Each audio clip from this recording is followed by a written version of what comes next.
ফের শিরোনামে উঠে আসলো নদিয়ার গয়েশপুর পৌরসভা। কল্যাণী বিধানসভার অন্তর্গত গয়েশপুর পৌরসভার পৌরপ্রধান সুকান্ত চ্যাটার্জির বিরুদ্ধে দুর্নীতির অভিযোগ তুলে সরব হলেন তৃণমূলের 10 কাউন্সিলর। বিওসির অনুমোদন নেই, টেন্ডার প্রক্রিয়া শেষ হওয়ার আগেই চলছে 2 কোটি টাকা বেশির ব্যয়ে রাস্তার কাজ। তৃণমূল কংগ্রেস পরিচালিত পৌর বোর্ডের কাউন্সিলর ক্ষোভ প্রকাশ করলেন পৌরপ্রধানের বিরুদ্ধে।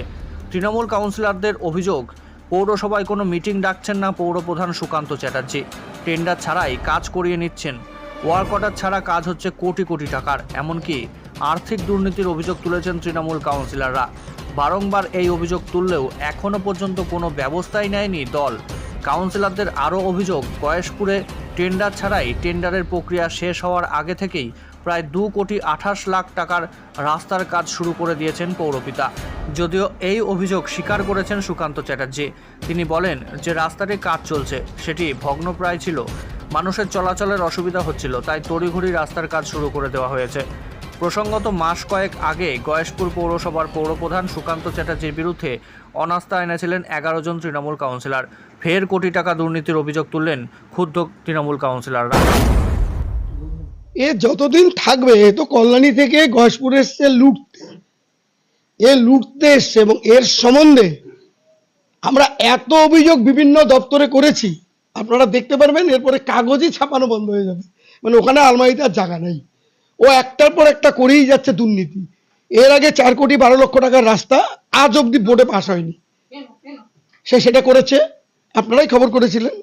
এখন আবার 2,82,84,000 টাকার 5খানা রাস্তা হওয়া ভালো। 12 তারিখে বোর্ড মিটিং গেছে, তাহলে 12 তারিখে বোর্ড মিটিংয়ে কেন আলোচনা করলি না? বোর্ডের অনুমোদন ছাড়া 1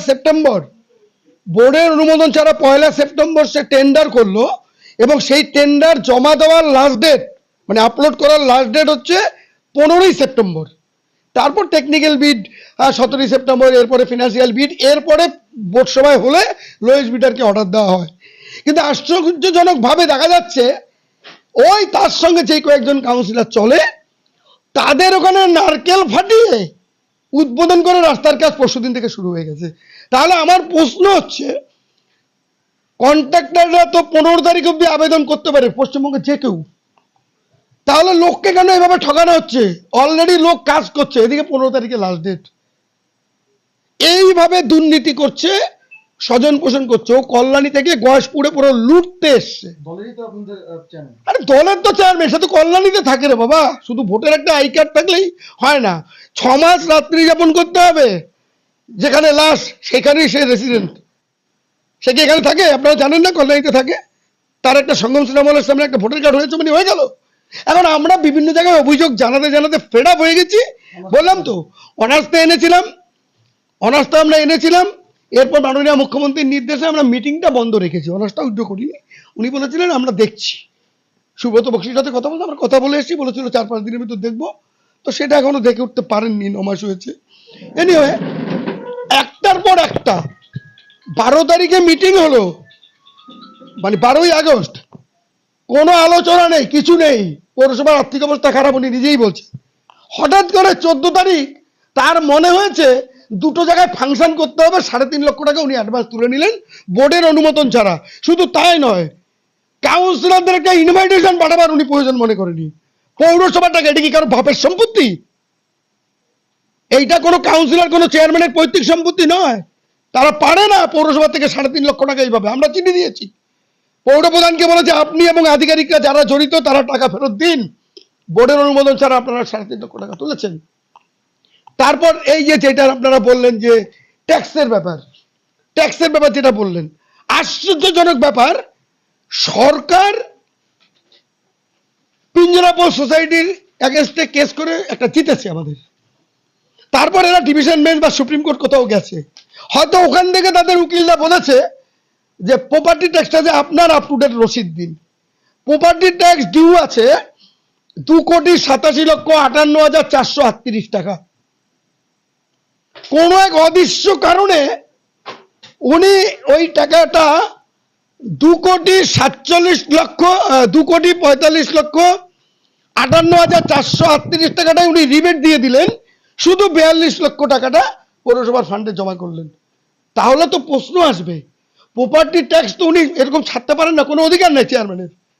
অনেকদিন না দিলে ইন্টারেস্ট থাকলে তার উপরে ম্যাক্সিমাম 25% দিতে পারেন বোর্ডের অনুমোদন সাপেক্ষে। হ্যাঁ, তো এইটা উনি করে কি করে? ভ্যালুয়েশন বোর্ড থেকে ট্যাক্সটা অ্যাসেস হয়, ভ্যালুয়েশন বোর্ড থেকে করে, উনি এটা ছাড়ে কি করে? তাহলে কি ইন্টারেস্টে উনি প্রায় 3 কোটি টাকাতে 2.5 কোটি টাকায় ছাড় দিয়ে দিলেন? আমরা সংশ্লিষ্ট আধিকারিকদের জানিয়েছি, বললাম তো আমরা জানিয়ে জানিয়ে আমাদের পেপার রাখার আর জায়গা নাই, সরকারি দপ্তরেও নাই। হ্যাঁ, দলকেও জানানো হয়েছে, দলকেও জানানো হয়েছে। হ্যাঁ, দেখছি তো হচ্ছে হচ্ছে।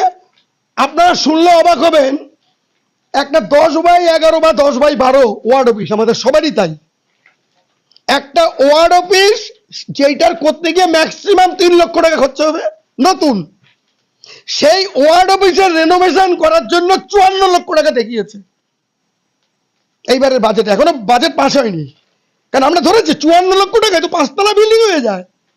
তো এইভাবে লুটতে এসছে গয়েশপুরে। ওই আমরা ওই একটা সিনেমাতে দেখেছিলাম না, যে কেউ একজন বলছে নেচে নেচে যে मैं यूपी से आया बिहार लूटने, আর এইটা হচ্ছে ও কল্যাণী থেকে এসছে গয়েশপুর লুটতে। লুটে লুটে গয়েশপুরকে শেষ করে দিয়েছে, চুষে নিয়েছে।